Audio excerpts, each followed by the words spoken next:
세상이 점점 더 악해져 가고 있습니다.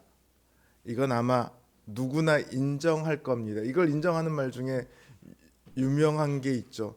내가 너 때는 안 그랬어. 이제 21살 된 대학생 2학년이 1학년들한테 해마다 하는 얘기예요. 해가 갈수록 시대가, 세상이 점점 더 악해져 가고 있습니다. 그런데 생각해 보세요. 이 땅에 교회가 얼마나 될까요? 굉장히 많아요. 5만 개가 넘습니다. 교회가 그렇게 많아요. 우리나라 인구의 20% 정도가 기독교인이에요. 그럼에도 불구하고 세상이 점점 악해지고 있습니다.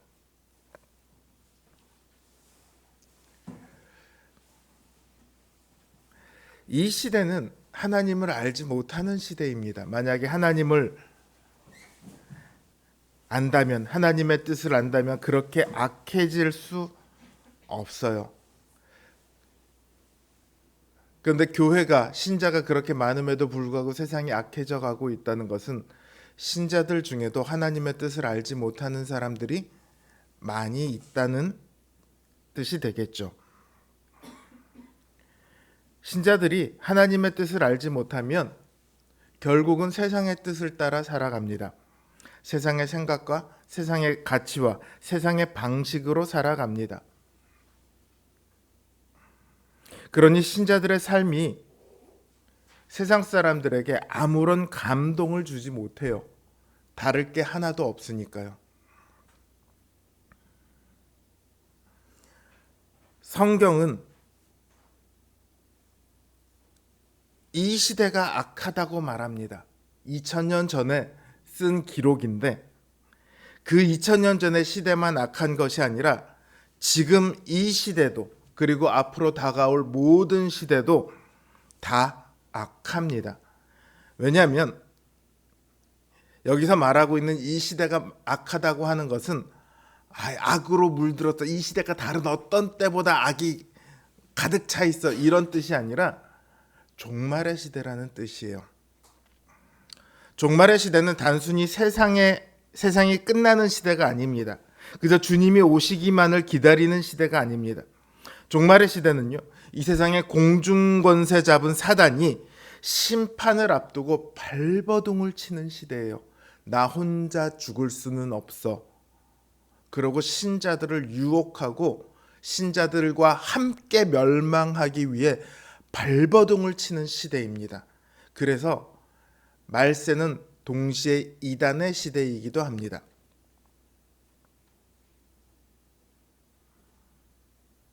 이 시대는 또한 예수님께서 말씀하셨던 지진의 시대고 기근의 시대고 가난의 시대입니다.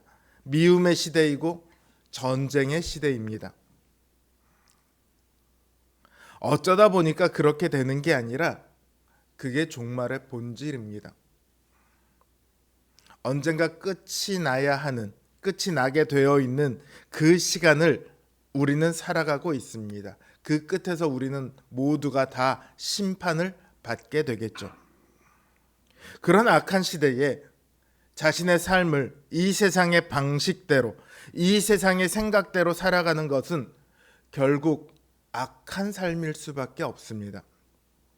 성경은 그런 삶을 지혜 없는 삶이라고 말합니다. 어리석은 삶이라고 말합니다. 하나님 없이 살아가는 삶이요, 심판이 없는 것처럼 살아가는 삶은 그때는 즐거울지도 모릅니다. 사실 즐거움도 그렇게 많지는 않아요. 어쨌든 그때는 속 시원할지도 모릅니다. 그러나 결국은 하나님의 심판 앞에 서서 모든 것이 낱낱이 다 까발려져야 합니다. 그래서 이 시대는 지혜 없는 시대이고 악한 시대입니다. 자신의 앞날을 모르기 때문입니다. 사도 바울은 어리석은 자가 되지 말라고 합니다. 그러면서 가장 먼저 말하는 게 술 취하지 말라 이 말이에요. 왜 하고 많은 것 중에 술 취하지 말라일까요? 아니 생각해 보세요.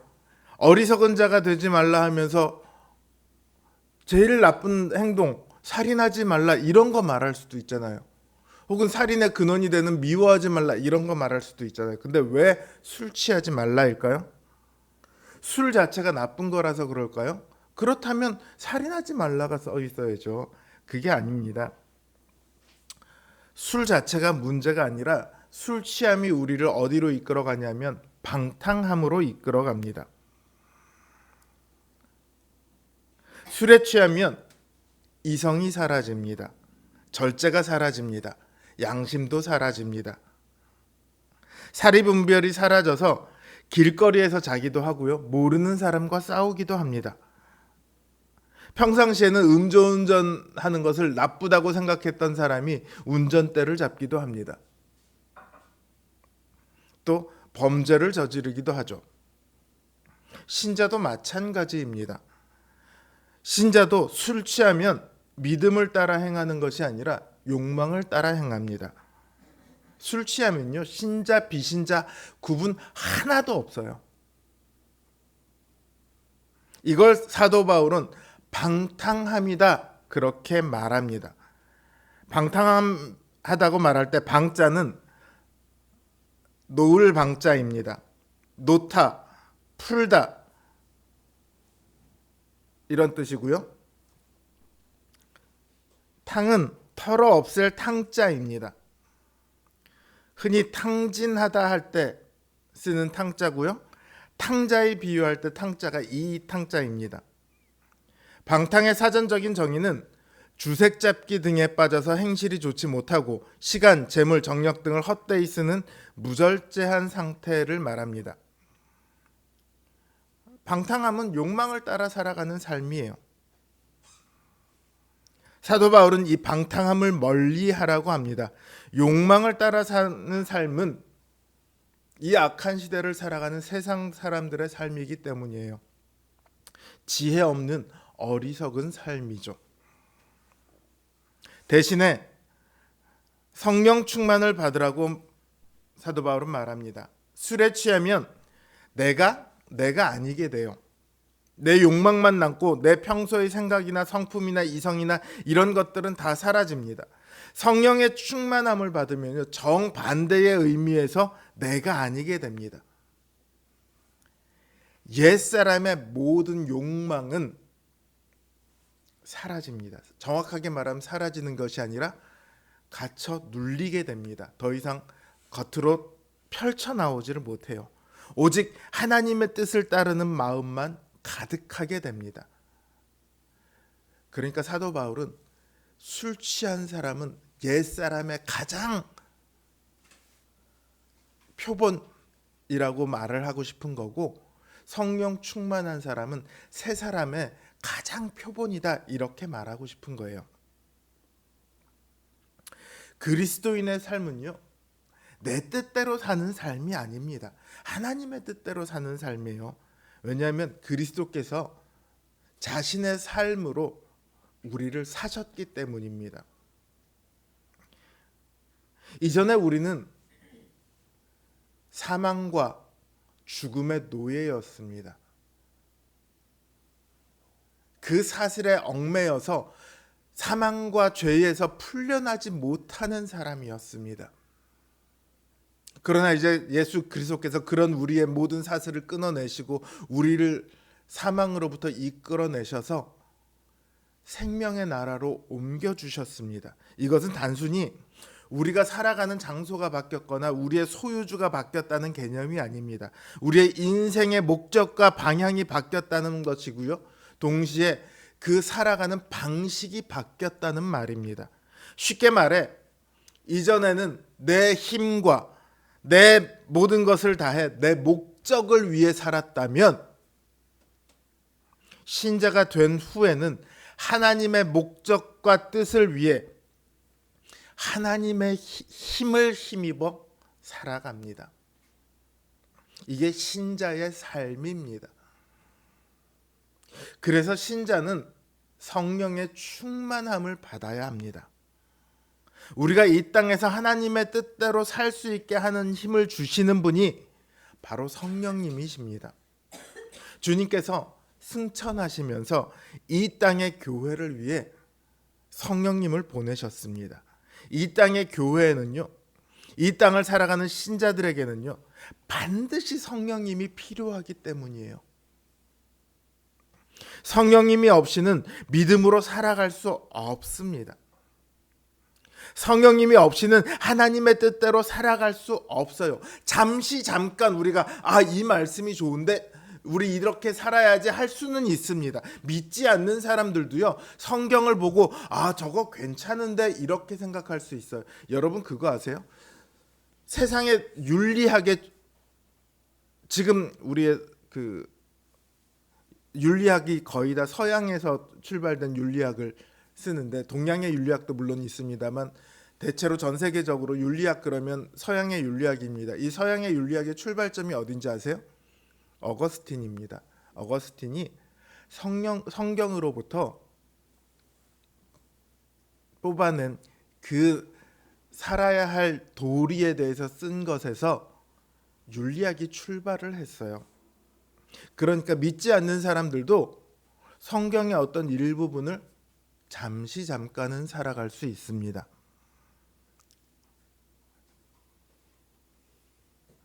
그러나 그것이 지속될 수 없습니다. 그것이 그의 전부가 될 수 없습니다. 성령님께서 우리 안에서 역사하실 때만 우리의 마음이 변하고 우리의 성품이 변하고 나아가 우리의 행동이 변합니다. 마음이 변하지 않고 행동이 변하는 경우는 없습니다. 마음이 변한 다음에 성품이 변해요. 이 성품이 변하지 않고 행동이 변하는 경우 없습니다. 일시적으로 잠깐 할 수는 있어도 그 사람의 행동이 계속해서 지속적으로 변화되는 경우는 없어요. 오직 성령님께서 우리의 마음을 변화시키시고 우리의 성품을 변화시키시고 우리의 행동을 변화시키십니다. 그러니까 성령 충만은요, 신자들에게만 주어진 복입니다. 세상 사람들은 결코 얻지 못하는 그런 복이에요. 이 복을 우리는 누려야 합니다. 성령님께서 우리를 온전히 사로잡으시기를 바라고 또 그걸 기도해야 합니다. 성령님의 인도하시는 대로 따라가기 위해 애써야 합니다. 그래야 우리의 행동이 변하고 삶이 변할 수 있습니다. 더 나아가 우리의 삶을 통해 누군가를 예수 그리스도께로 인도할 수 있습니다. 성령 충만한 사람의 삶에 대해 사도 바울은 크게 두 가지로 말합니다. 첫 번째는 예배입니다. 그렇죠. 신자의 삶에 예배를 빼고 말할 수는 없겠죠. 시와 찬송과 신령한 노래들로 서로 화답하며 너희의 마음으로 주께 노래하며 찬송하며 범사의 우리 주 예수 그리스도의 이름으로 항상 아버지 하나님께 감사하라. 이게 모두 다 예배와 관련된 이야기입니다.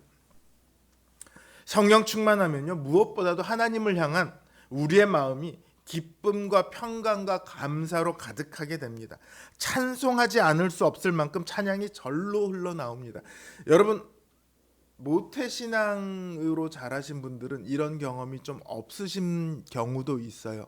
근데 처음 회심할 때의 경험을 가지신 분들은 처음 회심할 때 눈에서 눈물은 막 흘러내리는데요, 입은 웃고 있어요.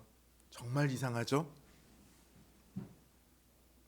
내 살아온 그 죄악된 삶이 부끄러워서, 그리고 그 삶을 구원해 주신 하나님께, 예수 그리스도께서 나를 위해서 죽으신 것이 너무 감사해서 눈물은 막 나는데 그 구원의 기쁨이 너무 커서 입은 웃고 있는 거예요. 그런 이상한 표정이 만들어져요.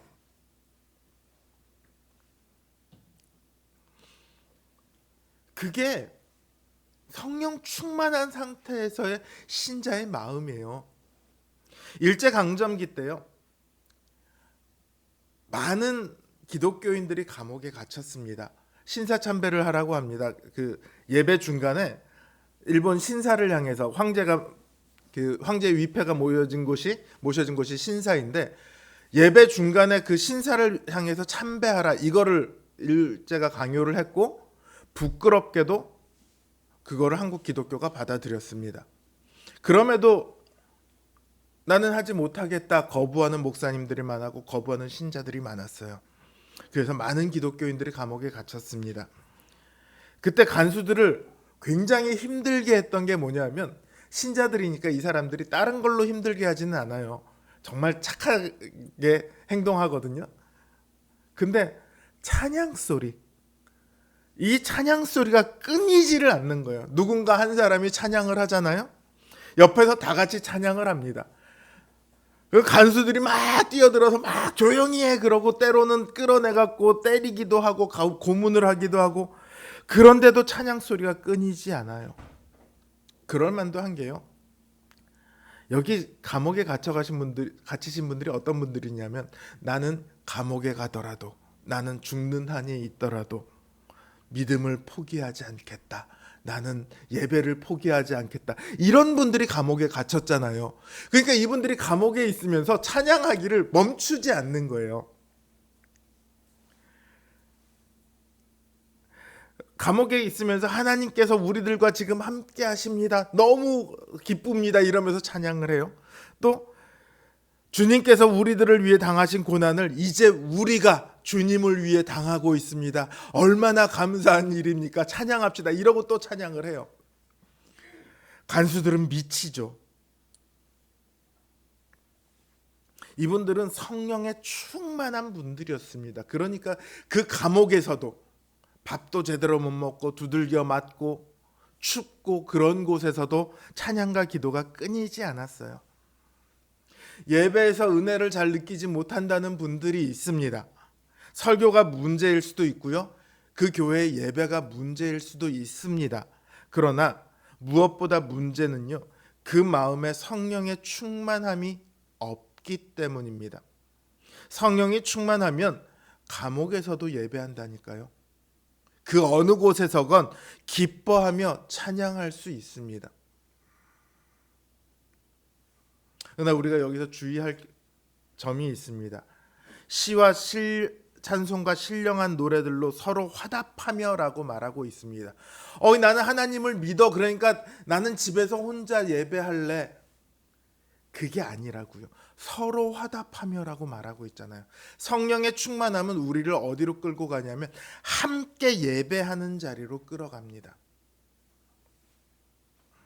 어쩔 수 없는 상황에서 따로 떨어져서 예배할 수는 있습니다. 그러나 그거는요, 어디까지나 제한적인 상황입니다.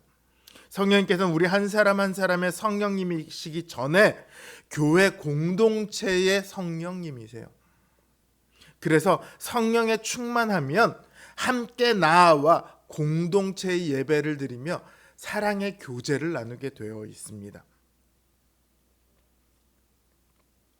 성령 충만하면 그래서 하는 두 번째가 사랑의 교제, 섬김입니다. 성령이 충만하면요, 하나님을 향해서는 믿음과 충성과 헌신과 감사와 찬양이 우러나옵니다. 그리고 사람들을 향해서는요, 사랑이 흘러나옵니다. 왜냐하면 그게 예수 그리스도의 마음이기 때문에 그렇습니다. 사랑이 그 마음에 가득하면요, 서로가 서로를 섬기게 마련입니다. 오늘 본문은 서로 복종하라 이렇게 말을 하고 있어요. 서로 복종하라 그러면 당장 우리 한결이 한빈이도 서로 복종하라 그러면 내가 얘한테 왜? 당장 이런 마음이 들 거예요. 그래, 내가 복종해야지, 이렇게 할 사람이 얼마나 되겠습니까? 여기 복종한다는 말은요, 다른 사람들을 위해 자신의 뜻과 자신의 유익을 포기하는 삶을 말합니다. 우리에게 익숙한 말로 바꾸면 그게 바로 섬김이에요. 그래서 서로 복종하라 그러면 이거 내가 할 수 있나? 내가 해야 되나? 이런 생각이 들지만 서로 섬기십시오 그러면 아멘 그러고 다 화답할 수 있습니다. 근데 이 섬김에 전제가 있어요. 우리가 흔히 섬긴다고 하면 어떤 걸 생각하냐면 내가 너보다 낮은 사람이 아니야. 내가 너보다 높은 사람이야. 그런데 내가 너를 위해서 일시적으로 낮춰서 너를 섬겨주는 거야. 이렇게 생각을 하죠. 뭐 안 그러면 다행이고요. 그러다 보니까 섬김을 언제라도 그만둬도 상관없는 걸로 생각을 해요. 즉 섬기면 좋고 안 해도 그만이고 이런 생각으로 섬김을 바라봐요. 그러나 성령에 충만하면 섬기게 된다는 말은요, 우리를 향한 하나님의 뜻이 섬김에 있다는 말이에요. 하면 좋고 안 해도 되고가 아니라 섬기지 않는 삶은요, 지혜 없는 어리석은 자의 삶과 똑같아요. 결국은 자기를 위한 삶이니까요. 주님은 우리를 섬기시기 위해 하늘 보좌를 버리고 이 땅에 오셨습니다.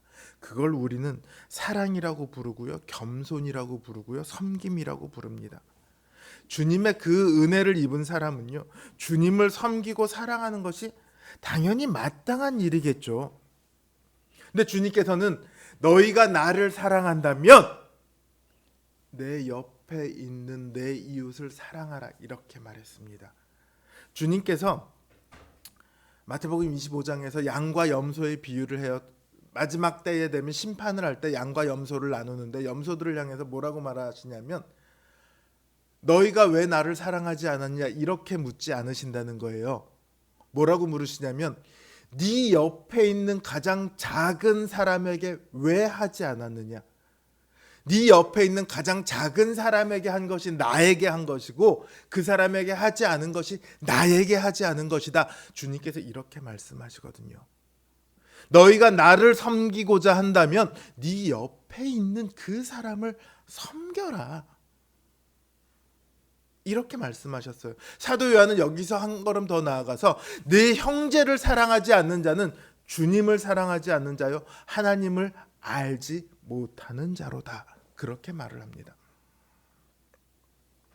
우리가 서로를 섬겨야 합니다. 섬길 때 어떻게 섬겨야 하냐? 그리스도처럼 섬겨야 돼요. 이게 우리 섬김의 원칙이에요. 이거를 꼭 기억하시면 됩니다. 자, 함께 읽어보겠습니다. 함께 한번 읽어볼게요. 시작. 내가 그리스도인 것처럼 섬기자. 내가 그리스도인인 것처럼이 아니라 그리스도인 것처럼. 두 번째, 시작. 상대가 그리스도인 것처럼 섬기자. 그리스도께서 우리를 섬기실 때요, 자격 없는 우리를 섬기셨어요. 그리스도의 섬김에는 이유나 조건이 없습니다. 좋은 사람이건 미운 사람이건 따지지 말고 무조건 섬기라는 거예요. 우리가 내 마음에 들고 내가 좋아하는 사람은 얼마든지 섬길 수 있어요. 저도 그거 잘해요. 근데 내가 미워하는 사람을 섬길 수 있느냐? 그거 정말 안 돼요. 솔직히 말하면 저도 그런 사람이 하나 있습니다. 볼 때마다 화가 나는 사람이 한 사람이 있어요. 한빈이 아니야. 갑자기 고개를 들고 나를 쳐다보는데 이 사람을 사랑해야지를 저는 알고 있습니다. 잘 안 돼요. 그래서 사랑하지 못하는 저를 늘 회개하고 잘해줘야지 결심을 합니다. 그 사람의 얼굴을 보기 전까지는 얼굴을 보는 순간 안 돼요. 미움이 막 터져 나와요. 그런데 주님께서 우리를 위해 죽으셨을 때 성경은 우리가 주님의 원수되었던 자였다 이렇게 말하고 있습니다. 원수였던 우리를 위해 죽으셨거든요. 그러니까 우리가 좀 미워하는 사람, 우리 마음에 안 들어서 미워하는 거잖아요. 그 사람까지 우리가 섬기고 사랑해야 되겠죠. 또 눈앞에 있는 이 사람이 예수님이다 생각해 보세요. 어디 대충 섬기다 말겠습니까? 우리가 할 수 있는 최상으로 그리고 끝까지 섬기지 않겠어요? 사도 바울은 우리가 섬길 때 그렇게 섬기라는 거예요. 그게 바로 성령님께서 우리를 인도하시는 삶입니다. 우리가 그리스도가 된 것처럼, 상대가 그리스도인 것처럼 섬겨라. 이게 성경이 말하는 섬김의 원칙이고 성령님께서 우리를 이끌어 가시는 곳입니다. 여러분, 주님 안에서 우리는 무엇이든지 할 수 있습니다. 율법이 철폐가 되면서 율법에 하지 말라는 조항 엄청 많아요. 지금도 그 구약 성경에서 파생되어 나온 이슬람의 율법에서는 돼지고기를 여전히 먹지 못하게 합니다. 고기를 먹을 때 할랄이라고 해서 자기들의 특별한 방식으로 가공한 것만, 도축하고 가공한 것만 먹을 수 있어요. 근데 우리는 구약 성경에 돼지 먹지 말라라고 돼 있는데 우리 회식 1순위가 뭡니까? 삼겹살이에요. 우리 수련회 가면 매일 뭐 하죠? 돼지 구워 먹어요. 왜 그렇습니까? 율법이 철폐되었으니까요. 주님 안에서 우리는 무엇이든지 할 수 있어요. 명백히 죄가 아니라면 무엇을 하든 상관이 없습니다. 그러나 그렇다고 해서 그 모든 것이 다 유익한 것은 아닙니다. 우리는 그 중에서 유익한 것들을 가려야 합니다. 사도 바울은 15절에서 너희가 어떻게 행할지를 자세히 주의하라고 말하고 있습니다. 이 말은 주의하기를 멈추지 말라는 말이에요. 세심한 주의를 멈춰도 되는 경우는 없습니다. 우리는 이 땅에서 사는 순간 모든 순간 동안 주의를 기울여야 해요. 주의를 멈추는 순간에 우리는 세상의 흐름을 따라갑니다. 때로는 세상의 흐름을 하나님의 뜻이라고 착각하는 경우도 있어요. 교회가 세상을 닮아가면요, 닮아가는 이유는요, 하나님의 뜻을 알지 못하거나 이게 하나님의 뜻이라고 착각하기 때문에 그래요.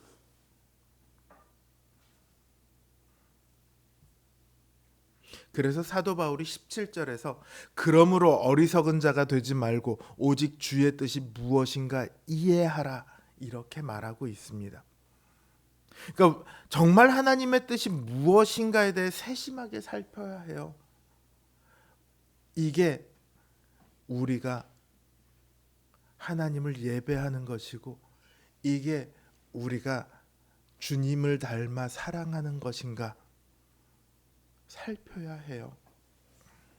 사도 바울은 세심하게 살펴서 행하는 것이 세월을 아끼는 일이다 이렇게 말을 합니다. 이 아끼다는 단어가요, 원문을 보면 주님께서 우리를 구속하셨습니다, 우리를 속량하셨습니다 할 때 쓰는 바로 그 단어예요. 사서 자신의 것으로 바꾸다 이런 단어거든요. 그러니까 이 악한 시대 가운데 시대가 요구하는 그대로, 세상이 바라는 대로 살아가지 말고 그 시간을 주님의 뜻에 맞는 시간으로 사용하라 이렇게 말하고 있어요. 그게 세월을 아끼는 거예요. 우리가 이 악한 시대를 살아가지만 그 시대에 속하지 않은 하나님의 지혜에 그리고 그리스도의 뜻에 속한 자로 살아가라 이 말이죠. 이게 지혜로운 삶입니다. 이게 세월을 아끼는 삶이에요. 하나님께서는 우리의 마음을 아십니다. 우리가 믿음만 있으면 때로 행동을 잘못해도 하나님께서는 우리를 오해하지 않으세요. 그런데 사람들은 달라요. 우리의 행동으로만 판단할 수 있어요. 내 마음을 알아주는 사람은 거의 없습니다. 심지어 가족들도요, 내가 말하기 전까지는 잘 모를 때가 많습니다. 부부간에도 모를 때가 많아요. 그러니까 부부싸움이 일어나죠. 세상 사람들이 신자의 마음을 알아요? 절대 몰라요. 어떻게 그럼 신자를 판단합니까? 행동을 보고 판단을 한다고요. 그래서 성경에서 곳곳에서 선행으로 선한 행실로 이것이 강조되고 있는 이유가 뭐냐면 그것이 우리 자신을 위한 하나님의 뜻이기도 하지만 세상 사람들에게 보여주는 예수 그리스도의 복음이기도 하기 때문에 그렇습니다. 사도 베드로는, 바울이 아니라 베드로는 이렇게 말합니다. 너희가 이방인 중에서 행실을 선하게 가져 너희를 악행한다고 비방하는 자들로 하여금 너희 선한 일을 보고 오시는 날에 하나님께 영광을 돌리게 하려 함이라. 그때 이제 신자들에 대해서 오해가 많았어요. 저 사람들은 동성애를 하는 사람이다. 저 사람들은 사람을 잡아먹는 사람이다. 왜냐하면 성찬을 하니까 우리가 살과 피를 먹습니다. 이러니까 저 사람들은 사람을 죽여서 살을 먹고 피를 먹는 사람이다. 식인하는 사람들이다. 이런 오해가 있었거든요. 그런 사람들에게 실제 보니까 안 그런데? 그 오해를 풀고 오히려 감탄하도록, 저 사람들은 정말 다른데 뭔가 저들이 믿는 하나님은 진짜 뭔가 진짜 하나님인 것 같은데 이런 생각이 들도록 선행을 하라는 말이에요. 그러니까 우리의 행위가 불신자들이 하나님께 영광을 돌리는 이유가 되거든요. 다르게 말하면, 반대로 말하면 우리의 행위가 불신자들에게 하나님의 영광을 가리는 행위가 되기도 합니다. 그래서 하나님께서 우리들에게, 교회에게 하나님 자신의 명예를 걸어 놓으셨다, 이 말이 나오는 거예요. 우리에게 하나님의 명예가 달려 있습니다. 우리가 잘못하면 조성웅이 저래 이렇게 말하는 게 아니라 목사가 어떻게 저럴 수 있어? 역시 저 기독교는 세상 사람들이 뭐라고 하죠? 욕할 때? 개독교야.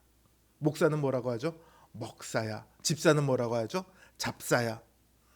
이 말이 괜히 나온 말이 아니에요. 성도들의 삶을 보고 세상 사람들이 하는 말이라고요. 사랑하는 성도 여러분, 성령의 충만함을 받아 우리의 삶이 성령님으로 가득 채워져야 합니다. 뿐만 아니라 그 상태가 계속해서 지속되도록 늘 말씀을 보며 기도해야 합니다. 그래야 우리의 행동이 바뀔 수 있어요. 마음이 변하면 성품이 변해야 합니다. 성품이 변하면 행동이 변해야 합니다. 그래야 우리를 통해 주님이 증거되고 하나님께서 영광을 받으실 수 있습니다. 우리의 모든 시간이 주님을 위한 시간이 될 수 있도록 늘 성령 충만한 예배와 사랑의 섬김이 우리의 습관이 되고 우리의 행동이 되는 우리 성도님들 되시길 주님의 이름으로 간절히 기원합니다.